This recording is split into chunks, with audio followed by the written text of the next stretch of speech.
Welcome back to the channel, everyone. Thank you very much for supporting the content. And at one time or another, we've all had to deal with skin tones, whether it's painting the hands, the face, or actual body parts. Well, that's always an obstacle. But I want to show you how to use these paints to achieve these skin tones that can benefit your artwork on your figure. Let's get started. Now, to apply any of these skin tones, or really any other paint, I really like to use an airbrush. Again, because it leaves a very nice, even layer of paint. And it leaves it looking like it's factory made. And yes, they can get expensive if you're looking into the higher end models. But you can get started with something that costs you around 70 bucks.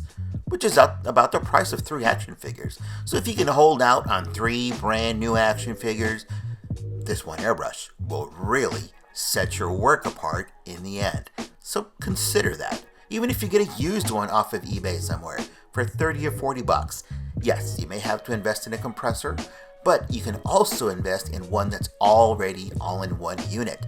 A built-in compressor that's USB rechargeable, and it will get you the same result. Now let's continue with the topic that we're here for, actual skin tones.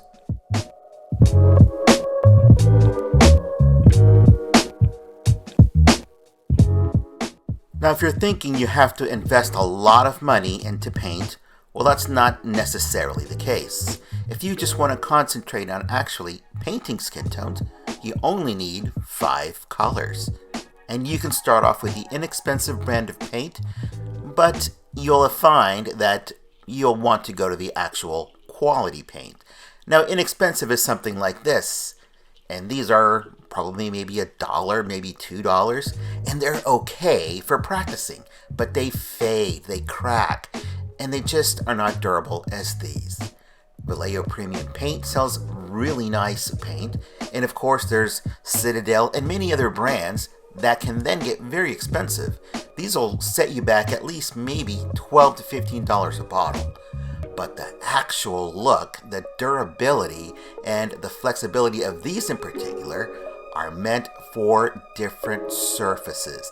And the better the quality, the better the pigment, the better the durability against the actual, well, exposed sunlight or in the environment that you're going to put it in.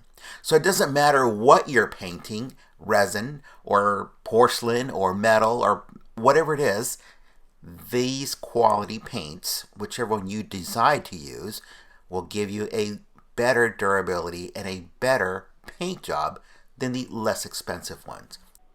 Now, with continued practice, I have found that painting the actual portrait in a black helps me out with creating that shading, and it really makes the colors pop. And this is the end result of that type of, well, of base paint, the black. Yes, gray works, white does work, but black really makes it easier to make those contours. But let's get started with actual mixing of the base color, which is white, and turning it into, in this case, we only have 5 slots here, so we want to keep it simple. We're going to create 5 different skin tones. Again, I'm using the Vallejo Premium Paint. I'm adding about a 1/4 cup into this, well, the cup being the reservoir where I'm pouring it into, and then I'm going to add my colors to change up those skin tones. Let me show you what this looks like. I'll leave the video in real time. I have 1 drop of red. Now this is the nice thing about quality paints. The pigments are incredibly strong. So depending on the paint that you choose, it's going to be the amount of paint that you will need accordingly because of the chemical compound. As you noticed, I added 1 drop of yellow to the white at the top left because that's where I'm going to start. And I've added yellow in a different reservoir and a blue. Starting with the top left, yellow and white. That's going to give us our base starting tint or hue for our skin tone. Just a touch of red, and I'm using just a standard brush, and I'm now going to turn it into a kind of an orangey pink. And this is going to be one of our skin tones. Now I'm going to add a bit of blue to tone it down just a little bit further and have it more of a true flesh tone. And this is going to be our base starting point. So if you want to write down your own recipe, great, according to the paints that you are purchasing. The Vallejo paints will not mix exactly like the Citadel paints or even some of the other less expensive paints. Again, it's the chemical compound, and you will have to work with each paint individually to find out how much of each to mix in. So I can't give you a concrete recipe. I can only tell you what colors blend in to make these certain colors. Now, as you saw, I took some of that second tone on this far left, and I mixed in obviously the white, but I have it in a lighter tone, and that's perfect for highlights like you see in the bottom left. So after you apply your base tone of skin tone, then you can come in with a different color tone of flesh, and then add it to the top as a highlight. And as you saw, now in the center, I have it more of an orange, using that same color mixed into the white, but adding just a touch of red and yellow, and that brought it to an orange. Now, going to the far right, you can see that I'm mixing a blue in there, giving it now kind of a greenish tone, because I've added yellow, but now I want to add again this yellow to make it a little bit stronger, and I want to add now another touch of red to be able to change it back to a kind of a salmon color, and it's going to be a little darker. And as you can see now, we have 4 different skin tones. Believe it or not, one portrait can carry all of these skin tones to make it look, well, a little bit more realistic. If you just want an animated comic look, then yeah, you can just paint it one solid color. But it's not going to have any dimension to it. There's no shading, there's nothing, there's no contour. But once you have more than one color, then you've got more dimension to the face, more contouring, a little bit more realism, or if you want to go with cell shading, you're gonna have to mix the different colors.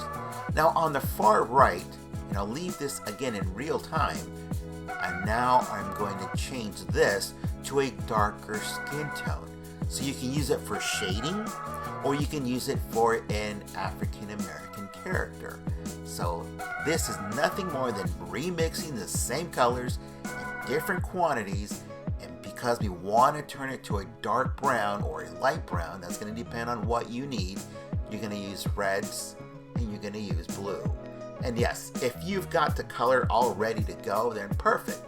But again, remember, if you have to buy each and one of these colors, and there's only 5 here, you're looking at another $12, maybe $15 a piece for a small bottle, and you're only going to use it every so often. So if you mix it on your own, you're going to be able not only to repeat your own recipe because you're practicing it, but you'll be mixing only the quantity that you need. And with those 5 colors, you can make unlimited amounts of different skin tones to either color match or to just totally change the look of the object you are painting. And that's all going to be depending on your artistic view. No 2 artists see the same blue. You can call it any name you want after you've mixed in your colors. I don't have names for my colors. I just paint. I mix my paint and I use it, and it's done. I don't have any left over. If I want to have something left over, I do put it into a airtight jar or container to then use it again. But it's very rare that I end up using it. Now, these are water-soluble paints, so it makes for easy cleanup. If you have to soften them up or get them, reactivate them, just a drop of water will do. If you add too much water, it's no longer paint. It's more of a wash. Again, depends on what you are going to use it or apply it for. So just determine what your purpose is for that project and how you're going to achieve it. Now, as you can see at the top right, we now have a very dark skin tone. And we can go now with a red and a yellow to make it a little bit more realistic as far as a skin tone itself. At this point, we could use it just for adding shading to certain body parts. But if we want to use it for a face, we need to add a little bit more red to make it that much more believable. And watch how it changes. Again, I have not really made any significant changes except adding different amounts of the same color. And these 5 colors, these 5 different shades of skin tone. But take a look at the chart that's coming up. If you can actually master this or take your time to teach yourself to do this, you'll be able to see that you can achieve a wide variety.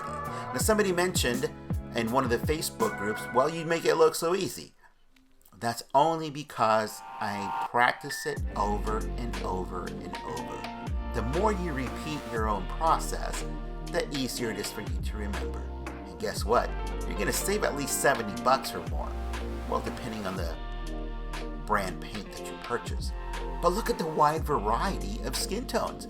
There is no one single skin tone.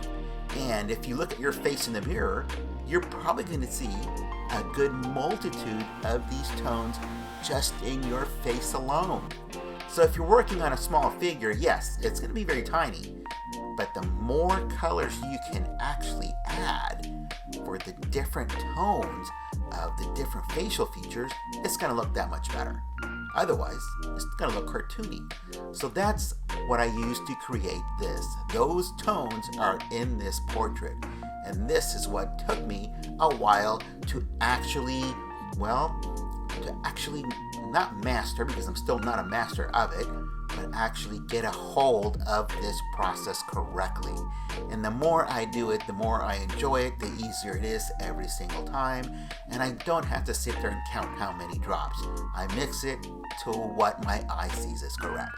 Now, if you want to see the finished product on this, this is what's coming soon, and you're going to be able to see the entire process of this figure from bottom to top. And you'll be able to see what was painted and what was altered. So I hope you learned something today. I hope that you come back to the channel, and I hope that this short video helped you out. We'll see you here next time.